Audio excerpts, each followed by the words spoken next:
Welcome to another episode of the Weird and Unexplained with John. Tonight's story isn't about ghosts, it isn't about UFOs, and it isn't about creatures lurking in the woods. It's about something far more disturbing, because this story is real.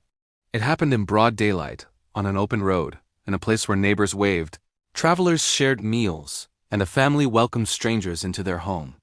And yet, at least 11 people were murdered there, possibly many more.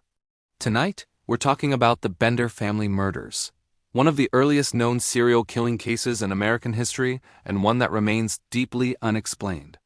Not because we don't know what happened, but because we still don't know what happened to the killers. To understand this story, we have to go back to the American frontier, specifically Kansas in the early 1870s. Kansas in the 1870s wasn't the Kansas we know today. This was raw land, newly settled. Vast stretches of prairie broken only by dirt roads, wagon tracks, and the occasional creek. Towns were small, scattered, and often temporary. If someone went missing, it wasn't unusual. People vanished all the time. They died of disease. They were robbed.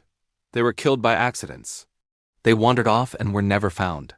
And that reality created the perfect environment for something far darker. Running through Labette County was the Osage Trail, a busy route used by settlers, traders, and families heading west in search of opportunity. Travelers were often alone, tired, low on supplies, and desperate for a place to rest. That's where the Benders came in. In 1871, a small cabin appeared along the Osage Trail. It didn't look suspicious. It didn't stand out. It was just another rough frontier structure, one room, a stable, and a small garden. The family living there called themselves the Benders. There were 4 of them. John Bender Sr., the father. He was in his 60s, heavy-set, bearded, and barely spoke English. Most people described him as unfriendly and unsettling, but not outright dangerous. Ma Bender, his wife, she was often described as cold, hostile, and quick to anger. Neighbors avoided her when they could. John Bender Jr., their adult son, quiet, withdrawn, odd. He reportedly laughed at inappropriate times and avoided eye contact. And then there was Kate Bender. Kate was different. She was young, attractive, well-spoken, and intelligent. She dressed better than most frontier women and carried herself with confidence. Kate claimed to be a spiritualist. She held seances. She lectured on psychic healing. She said she could communicate with the dead, and people believed her.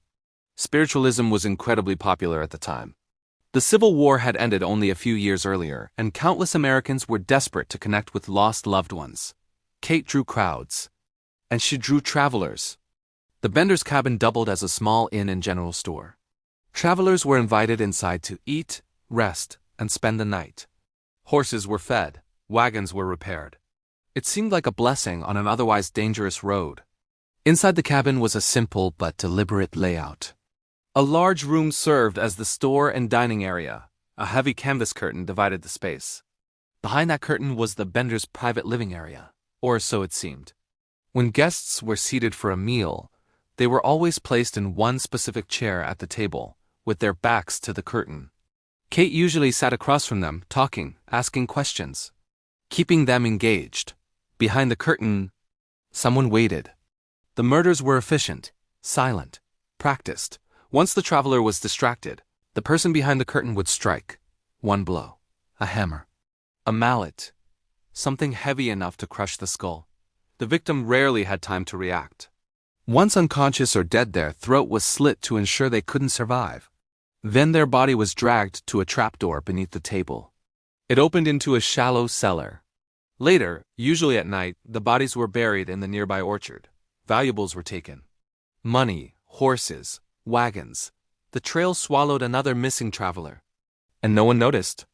Over time, people began to disappear at an alarming rate along the Osage Trail. Entire families vanished. Men searching for lost relatives never returned. But no one connected the dots. Kansas was dangerous. The frontier was unforgiving. Disappearance didn't automatically mean murder, until it did. In 1872, Dr. William York vanished. This time it was different. York was educated, wealthy, well-connected. He had been searching for his missing brother, who had also disappeared while traveling through the area. York was last seen stopping at the Bender Inn. When he didn't return, his family refused to accept excuses. They hired investigators. They pressured local officials. They demanded answers. And suddenly, attention turned to the Osage Trail. A search party formed. Neighbors began checking homesteads. When they reached the Bender cabin, something was wrong. The family was gone. The cabin was abandoned. The animals were starving. A foul odor lingered in the air. Then someone noticed the disturbed soil in the orchard. They began to dig. What they found was horrifying. Body after body was uncovered. Skulls crushed. Throats slit. Some buried face down. Some clearly murdered months apart. At least 11 bodies were officially recovered. But many believe the true number was higher. Some victims were never identified. And the Benders? They had vanished. There were no confirmed sightings, no bodies, no arrests. The Bender family simply ceased to exist. Rumors exploded across the country. Some said vigilantes caught and lynched them. Others claimed they fled to Texas or Mexico. One theory insists Kate escaped and continued killing elsewhere. Another suggests they were murdered by Native Americans in retaliation. None of these stories were ever proven. Despite massive manhunts, rewards, and newspaper coverage, the Benders were never found. Not a single one. Even today, historians argue about who the Benders actually were. They weren't related by blood. They used false names. They spoke different languages. Their backgrounds didn't line up. Some believe they were part of a larger network. Others think Kate was the mastermind. A few believe the father was barely involved at all. What we do know is this: they killed together. They planned together. And they vanished together. The Bender family murders aren't just a piece of dark history. They're a reminder. A reminder that evil doesn't always look evil, that danger doesn't always announce itself, and that sometimes the most horrifying stories don't end with justice. Because this one didn't. No trial, no punishment, no answers. Just an empty cabin. And an orchard full of graves. The Bender family murders remain one of the most chilling and unexplained chapters in American history. Not because we don't know how they killed, but because we don't know where they went. Some say they're dead, some say they escaped. Some say Kate Bender lived a long life under a different name, and maybe one of the people you've passed on the road smiled at you, shared a meal, was her, and this has been the Weird and Unexplained.